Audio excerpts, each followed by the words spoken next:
Section 1. You will hear a man inquiring in a tourist centre about activities suitable for families. First, you have some time to look at questions 1 to 4.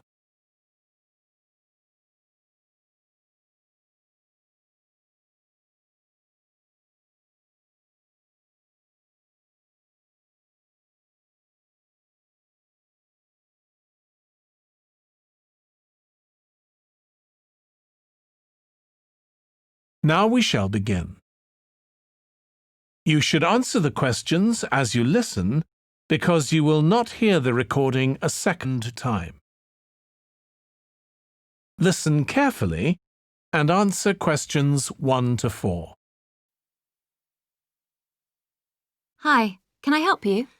I'd like to find out if you have any excursions suitable for families. Sure. How about taking your family for a cruise? We have a steamship that takes passengers out several times a day. It's over 100 years old. That sounds interesting. How long is the trip? About an hour and a half. And don't forget to take pictures of the mountains. They're all around you when you're on the boat and they look fantastic. Okay. And I assume there's a cafe or something on board? Sure. How old are your children? My daughter's 15 and my son's 7. Right. Well, there are various things you can do once you've crossed the lake to make a day of it. One thing that's very popular is a visit to the country farm. You're met off the boat by the farmer and he'll take you to the holding pens where the sheep are kept. Children love feeding them. My son would love that. He really likes animals. Well, there's also a 40-minute trek round the farm on a horse if he wants. Do you think he'd manage it? He hasn't done that before. Sure. It's suitable for complete beginners. Good. And again, visitors are welcome to explore the farm on their own, as long as they take care to close gates and so on. There are some very beautiful gardens along the side of the lake which also belong to the farm. They'll be just at their best now. You could easily spend an hour or 2 there. Okay, well, that all sounds good. And can we get lunch there? You can, and it's very good, though it's not included in the basic cost. You pay when you get there. Right. Before you hear the rest of the conversation, you have some time to look at questions 5 to 10.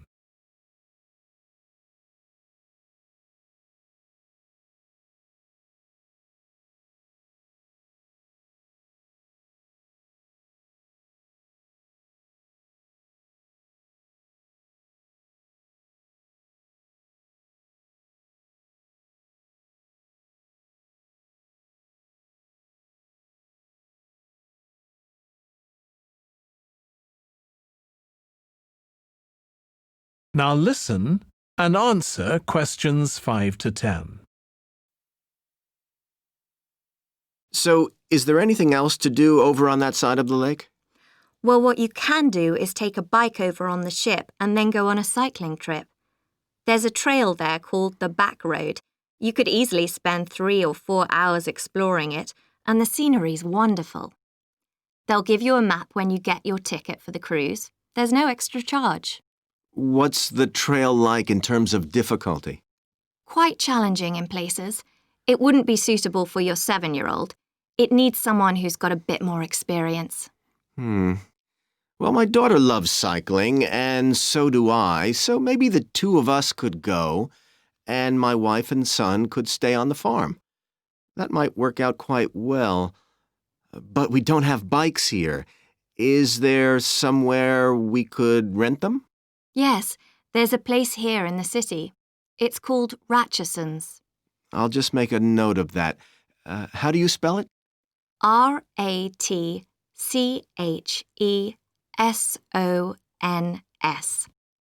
It's just by the cruise ship terminal.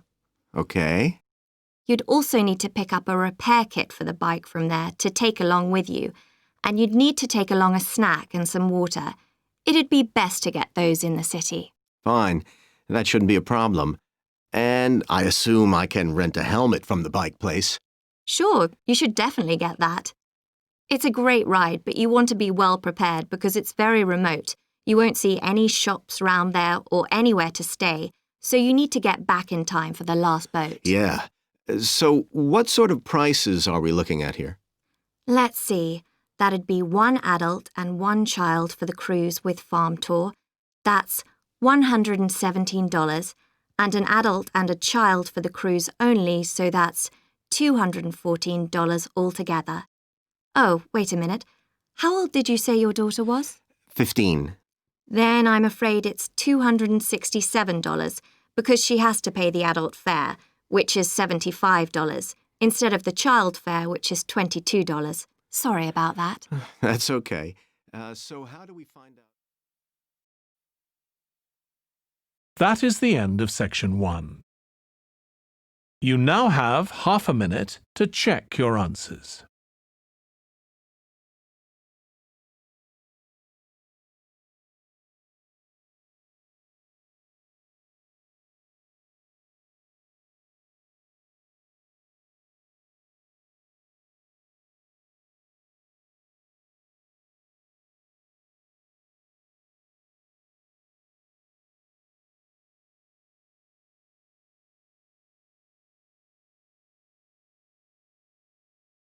Now turn to section 2.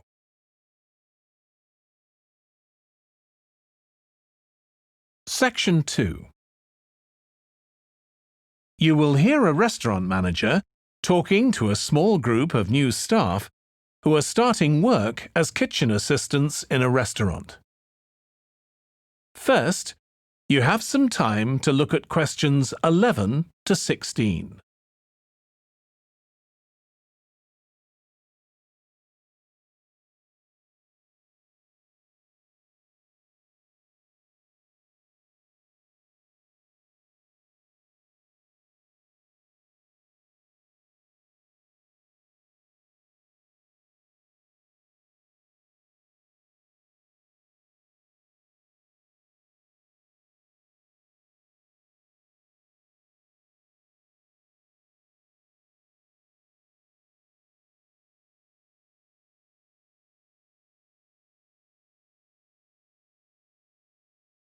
Now listen carefully and answer questions 11 to 16.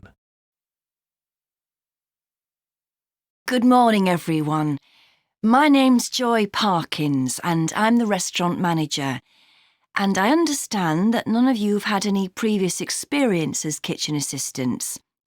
Well, you might be feeling a bit nervous now, but most of our kitchen assistants say they enjoy the work. OK, they might get shouted at sometimes, but it's nothing personal. And they're pleased that they have so many different things to do, which means they never get bored. And I'll tell you straight away that if you do well, we might think about moving you up and giving you some more responsibility. Right, well, you've all shown up on time, which is an excellent start. Now, I'm glad to see none of you have unsuitable footwear, so that's good. You need to be careful as the floors can get very wet and slippery. Those of you with long hair have got it well out of the way, but some of you'll need to remove your rings and bracelets. Just put them somewhere safer today, and remember to leave them at home tomorrow, as they can be a safety hazard. Now, it's going to be a busy day for you all today. We don't have any tables free for this evening, and only a few for lunch. Fortunately, we've got our head chef back. He was away on holiday all last week, which meant the other chefs had extra work. Now, I'll tell you a bit more about the job in a minute, but first, some general regulations. For all of you, whatever your age, there's some equipment you mustn't use until you've been properly trained, like the waste disposal system, for example, for health and safety reasons. Then I think there are 2 of you here who are under 18. That's Emma and Jake, isn't it? Right. So for you 2, the meat slicer is out of bounds, and of course none of you are allowed to use the electric mixer until you've been shown how it works. Now, you may have heard that this can be a stressful job, and I have to say that can be true. You'll be working an 8-hour day for the first week, though you'll have the chance to do overtime after that as well if you want to. But however long the hours are, you'll get a break in the middle. What you will find is that you're on your feet all day long, lifting and carrying. So, if you're not fit now, you soon will be. You'll find you don't have much chance to take it easy. When someone tells you to do something, you need to do it straight away. But at least we do have a very efficient air conditioning system compared with some kitchens. Before you hear the rest of the talk, you have some time to look at questions 17 to 20.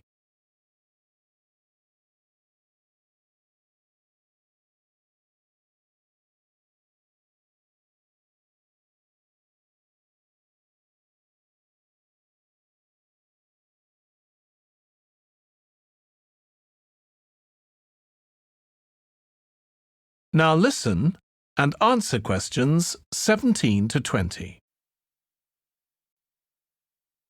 Now, let me tell you about some of the people you need to know. So, as I said, I'm Joy Parkins, and I decide who does what during the day and how long they work for. I'll be trying to get you to work with as many different people in the kitchen as possible, so that you learn while you're on the job. One person whose name you must remember is David Field. If you injure yourself at all, even if it's really minor, you must report to him and he'll make sure the incident is recorded and you get the appropriate treatment. He's trained to give basic treatment to staff himself, or he'll send you off somewhere else if necessary. Then there's Dexter Wills. He's the person you need to see if you smash a plate or something like that. Don't just leave it and hope no one will notice. It's really important to get things noted and replaced, or there could be problems later. And finally, there's Mike Smith. He's the member of staff who takes care of all the stores of perishables. So, if you notice we're getting low in flour or sugar or something, make sure you let him know so he can put in an order. OK, now the next thing we need to cover. That is the end of section 2. You now have half a minute to check your answers.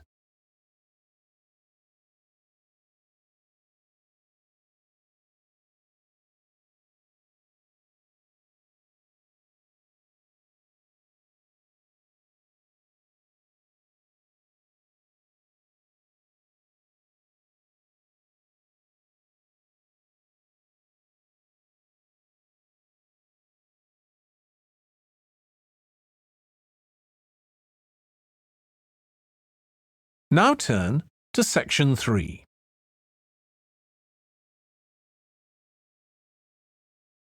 Section 3.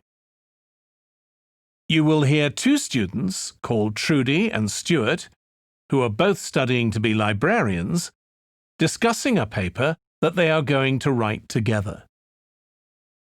First, you have some time to look at questions 21 to 23.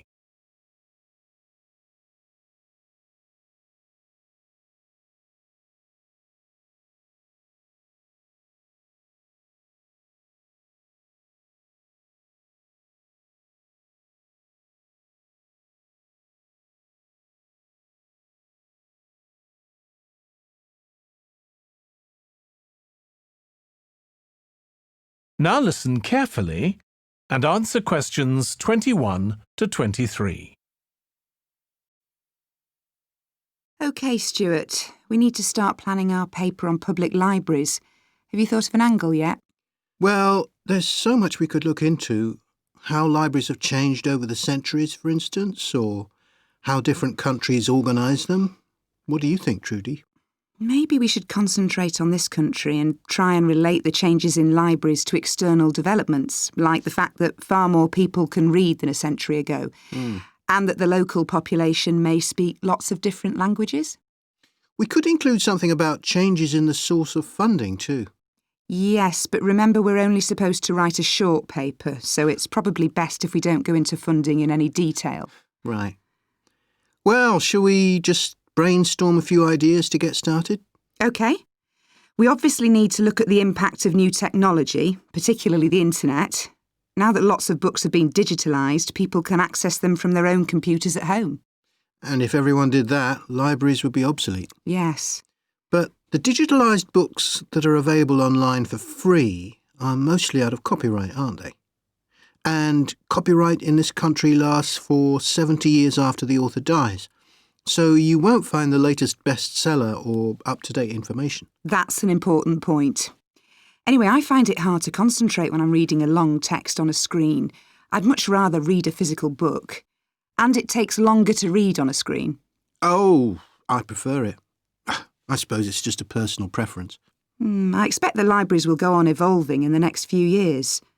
Some have already become centres where community activities take place, like local clubs meeting there. I think that'll become even more common. I'd like to think so. And that they'll still be serving their traditional function, but I'm not so sure. There are financial implications after all. What I'm afraid will happen is that books and magazines will all disappear and there'll just be rows and rows of computers. They won't look anything like the libraries we're used to. Well, we'll see. Before you hear the rest of the discussion, you have some time to look at questions 24 to 30.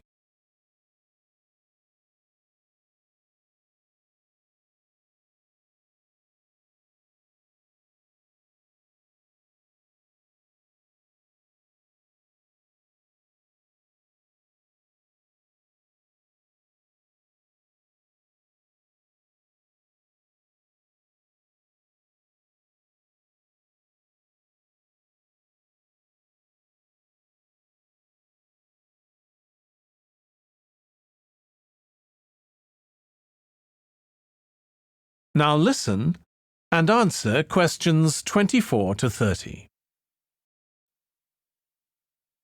I've just had an idea. Why don't we make an in-depth study of our local public library as background to our paper? Yes, that'd be interesting. And raise all sorts of issues.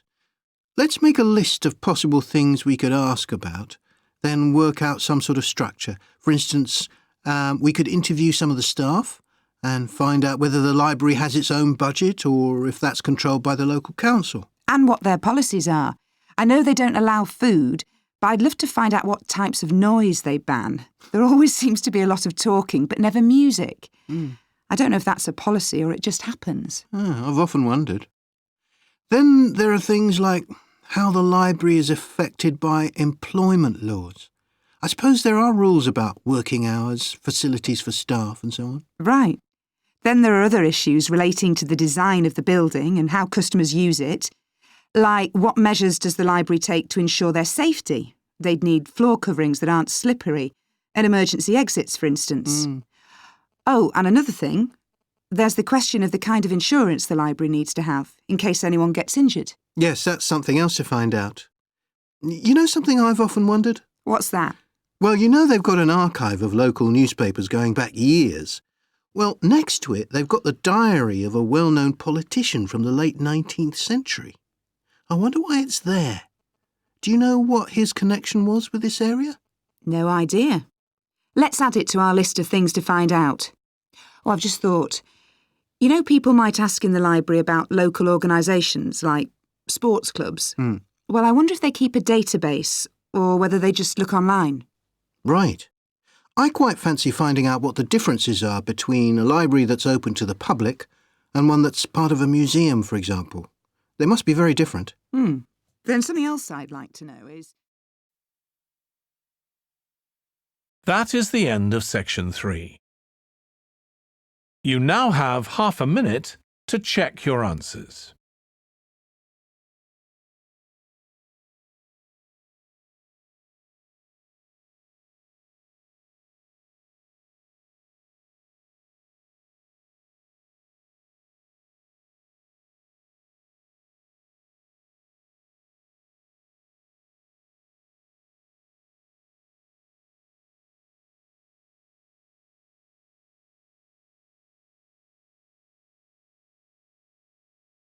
Now turn to section 4.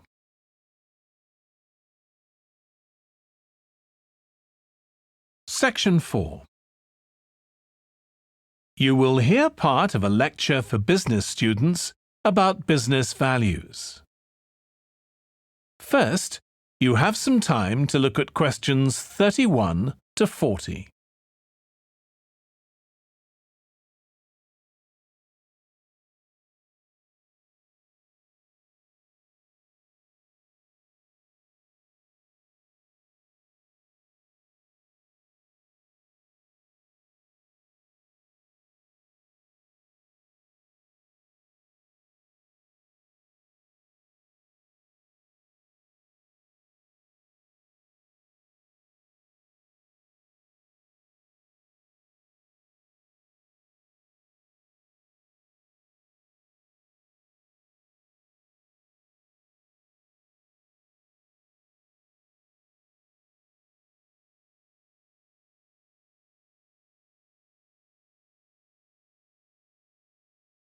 Now listen carefully and answer questions 31 to 40. In public discussion of business, we take certain values for granted. Today, I'm going to talk about 4 of them: collaboration, hard work, creativity, and excellence. Most people would say they're all good things. I'm going to suggest that's an oversimple view. The trouble with these values is that they're theoretical concepts, removed from the reality of day-to-day business. Pursue values by all means, but be prepared for what may happen as a result. They can actually cause damage, which is not at all the intention. Business leaders generally try to do the right thing, but all too often the right thing backfires if those leaders adopt values without understanding and managing the side effects that arise. The values can easily get in the way of what's actually intended.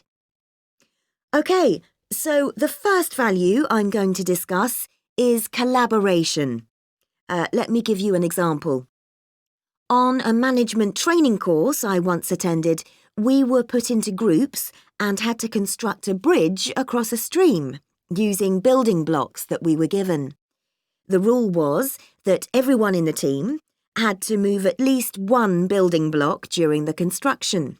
This was intended to encourage teamwork. But it was really a job best done by one person. The other teams tried to collaborate on building the structure and descended into confusion, with everyone getting in each other's way. Our team leader solved the challenge brilliantly. She simply asked everyone in the team to move a piece a few centimetres to comply with the rule, and then let the person in the team with an aptitude for puzzles like this build it alone. We finished before any other team. My point is that the task wasn't really suited to team working, so why make it one? Teamwork can also lead to inconsistency, a common cause of poor sales. In the case of a smartphone that a certain company launched, one director wanted to target the business market, and another demanded it was aimed at consumers. The company wanted both directors to be involved, so gave the product a consumer-friendly name, but marketed it to companies. The result was that it met the needs of neither group. It would have been better to let one director or the other have his way, not both.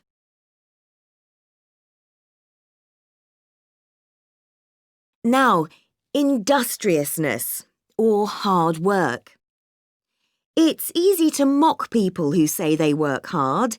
After all, a hamster running around in a wheel is working hard and getting nowhere. Of course, hard work is valuable, but only when properly targeted. Otherwise, it wastes the resources that companies value most, time and energy, and that's bad for the organisation. There's a management model that groups people according to 4 criteria: clever, hard-working, stupid, and lazy. Here, lazy means having a rational determination not to carry out unnecessary tasks. It doesn't mean trying to avoid work altogether. Most people display 2 of these characteristics, and the most valuable people are those who are both clever and lazy. They possess intellectual clarity and they don't rush into making decisions. They come up with solutions to save the time and energy spent by the stupid and hard-working group. Instead of throwing more man-hours at a problem, the clever and lazy group looks for a more effective solution. Next, we come to creativity. This often works well. Creating an attention-grabbing TV commercial, for example, might lead to increased sales. But it isn't always a good thing.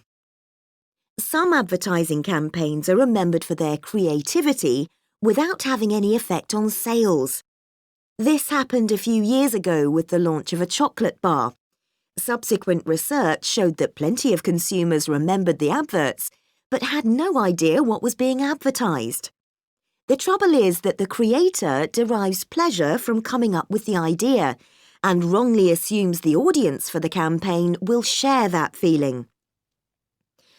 A company that brings out thousands of new products may seem more creative than a company that only has a few, but it may be too creative and make smaller profits. Creativity needs to be targeted to solve a problem that the company has identified. Just coming up with more and more novel products isn't necessarily a good thing. And finally, excellence.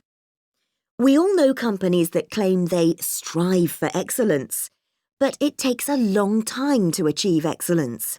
In business, being first with a product is more profitable than having the best product.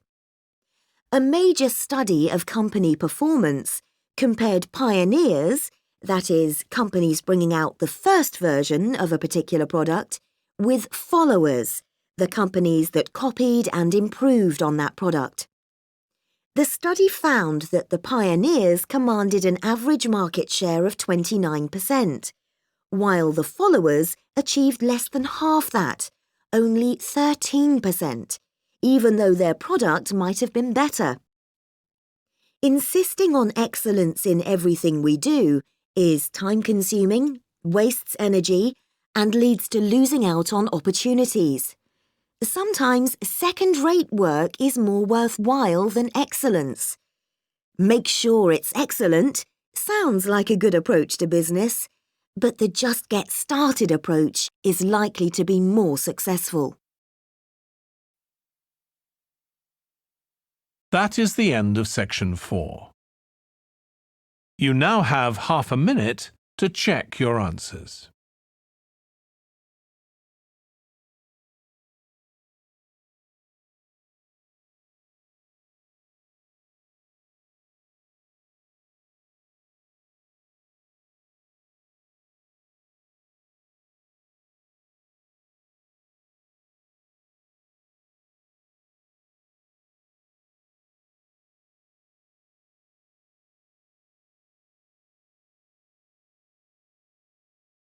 That is the end of the listening test. You now have 2 minutes to check your answers.